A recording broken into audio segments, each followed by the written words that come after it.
Olá pessoal da Geometria Analítica! Os vídeos disponibilizados neste canal vêm ao encontro da necessidade de material auxiliar à disciplina de Geometria Analítica.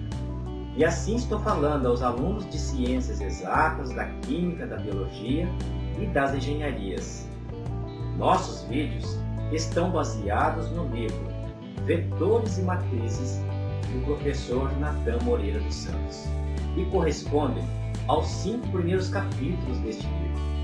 E deste modo vou abordar o conceito de vetor e suas propriedades, retas e planos, cônicas e quádricas, os espaços vetoriais euclidianos Rn e vou encerrar com a teoria matricial associada à resolução de sistemas lineares. São vídeos que cobrem um curso de 64 horas aula de Geometria Analítica, perfazendo um total de 32 vídeos. E neste primeiro vídeo, abordo o importante conceito analítico de vetor. Espero que este material venha contribuir para o seu aprendizado nessa disciplina. Um bom estudo a você. Vamos adiante então. A preocupação central desta videoaula é o de introduzir o conceito analítico de vetor. Precisamos compreender muito bem essa conceituação, porque dela dependerá todos os demais conceitos que virão daqui por diante em geometria analítica. E de fato, trata-se de um conceito fundamental neste contexto. E já começo frisando a ideia errada que muitas pessoas têm que vetor é algo que se pode desenhar. Tenho observado que sempre que alguém fala em vetor, lança a mão de um desenho e diz que aquela representação geométrica é o seu vetor. Entretanto, nesta videoaula, vamos compreender que esta é uma ideia equivocada. Então, afinal de contas, o que é um vetor? A resposta desta pergunta, por sua vez, depende de outros dois conceitos: o de segmento orientado e o de segmentos equipolentes.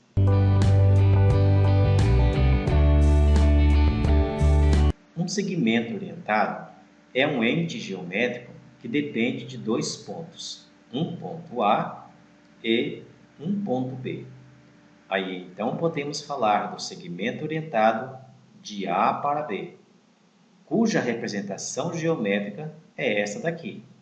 Note que não há nenhum impedimento da origem do segmento orientado coincidir com a sua extremidade. Neste caso, estamos falando do segmento orientado nulo, aquele segmento que tem a origem e extremidade no mesmo ponto.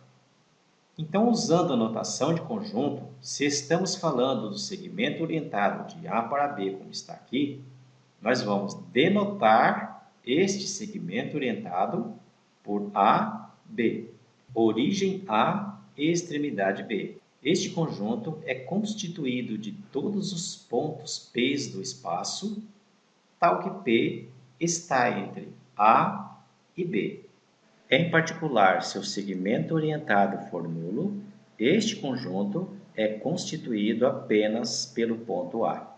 E resumindo, um segmento orientado pode ser de dois tipos: não nulo, caso em que a origem é diferente da sua extremidade, definida analiticamente como sendo este conjunto de pontos, denotado desta forma, acompanhado de uma representação geométrica.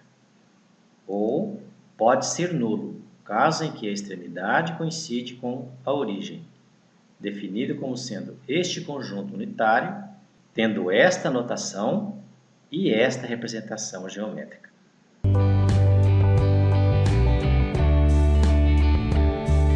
Conforme acabamos de estudar, dois segmentos orientados são ou nulos ou não.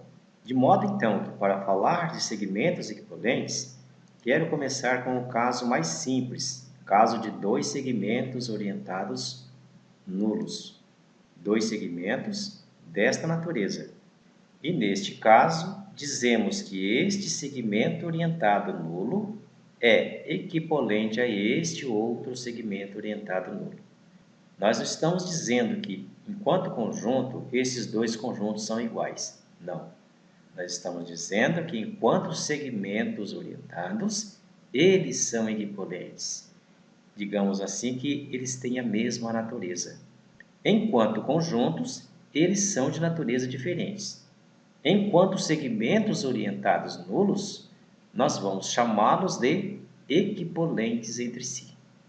E aqui nós já aprendemos que todos os infinitos pontos do universo são 2 a 2 equivalentes entre si, ou que eles têm a mesma natureza enquanto segmentos orientados. Eles podem ser ajuntados na mesma classe de equivalência ou na classe dos pontos. Agora precisamos também definir quando é que dois segmentos orientados não nulos são equivalentes entre si. Nós vamos dizer que esses dois segmentos são equivalentes quando eles possuírem a mesma direção, o mesmo sentido e o mesmo tamanho. E desta maneira, eles podem se justapor um sobre o outro, como nos mostra nesta animação. Observe que um está deslizando em direção do outro sem rotacionar até que eles fiquem perfeitamente justapostos. Então, neste caso, vamos dizer que os segmentos orientados AB e CD são equivalentes entre si. Aqui aparecem dois, no entanto, aqui já aparecem outros. E todos estes segmentos orientados são 2 a 2 equivalentes entre si, porque 2 a 2 eles são comparáveis com relação ao sentido, direção e tamanho. Já neste exemplo aparecem 4 segmentos orientados que não são equivalentes entre si, justamente porque este segmento não nulo não pode se justapor aos pontos do espaço. Neste exemplo, os segmentos orientados são não nulos, mas, no entanto, eles não são equivalentes entre si. Quando vamos tentar justapor esses segmentos orientados, o que vai acontecer é isso daqui. Pode até parecer segmentos paralelos, mas eles não são equivalentes entre si. Então, em resumo, nós vimos que os segmentos orientados, ou eles são não nulos, ou são nulos. No caso de segmentos não nulos, são chamados equivalentes entre si quando eles puderem se justapor, enquanto que os segmentos orientados nulos são todos equivalentes 2 a 2 entre si. Agora, com o objetivo de facilitar a linguagem matemática, precisamos introduzir uma notação para significar que dois segmentos são equivalentes entre si. A notação que vamos utilizar é esta aqui. AB é equivalente a CD. E esta notação tem o significado daquilo que acabamos de estudar, que esses dois segmentos podem ser justapostos. Nesta notação, escrevemos assim para representar que todos os segmentos orientados nulos do espaço são equivalentes 2 a 2 entre si.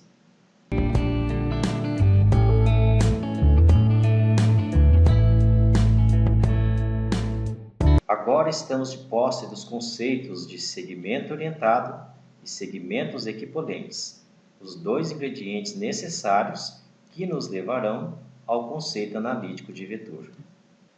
O conceito do que seja vetor depende sempre de um segmento orientado. Pode ser não nulo, como este daqui, ou até mesmo um segmento orientado nulo, como é o caso deste ponto. Vamos imaginar que estamos querendo definir o vetor determinado por este segmento orientado não nulo AB. Então, eu começo a olhar no espaço todos os outros segmentos que são equivalentes a este. Aí encontro este daqui, mais este outro, mais este outro, estes outros, enfim, olho para todos os segmentos que são equivalentes a B. Na realidade, estamos falando de uma quantidade infinita de segmentos orientados CDs do espaço que são todos equivalentes a AB. Olho então para este conjunto infinito de elementos. O conjunto de todos os segmentos orientados do espaço, que aqui estou chamando genericamente de CD, tal que CD é equivalente a B. Muito bem. Então, este conjunto constituído de infinitos elementos desta natureza, vamos denotar com este símbolo, AB encimado por esta seta, significando, então, que aqui dentro desse conjunto estão todos os segmentos orientados do espaço, mas que são equivalentes ao segmento orientado AB. A este conjunto é o que nós vamos chamar de vetor determinado pelo segmento orientado AB. Na prática, é costume usar este esboço gráfico para representar este vetor. Mas não podemos de jeito nenhum imaginar que estamos desenhando aqui o vetor. Vetor é um conjunto infinito e não tem como desenhar um conjunto infinito. O que eu desenho aqui é um representante deste conjunto. Embora ele seja infinito, nós temos ideia precisa de como são todos os elementos desse conjunto, porque este AB é um dos seus representantes. E como este representante é não nulo, este vetor é diferente de zero. E de modo análogo, podemos falar do vetor determinado pelo segmento orientado nulo AA, como sendo este conjunto constituído por todos os segmentos orientados nulos, que são equivalentes a A. Em outras palavras, estamos dizendo que este vetor é formado por todos os pontos do espaço. E como este vetor é determinado por este segmento orientado nulo, estamos falando na realidade do vetor nulo. Este é o momento oportuno para um resumo. Vimos o conceito de segmento orientado e o conceito de vetor. Ambas as notações quase que se confundem, no entanto, são conjunto cujos elementos são de naturezas distintas. Este é um conjunto de pontos, enquanto que este daqui é um conjunto de segmentos orientados. Ambos podendo ser zero, dependendo se eu estou falando de um segmento orientado nulo ou não.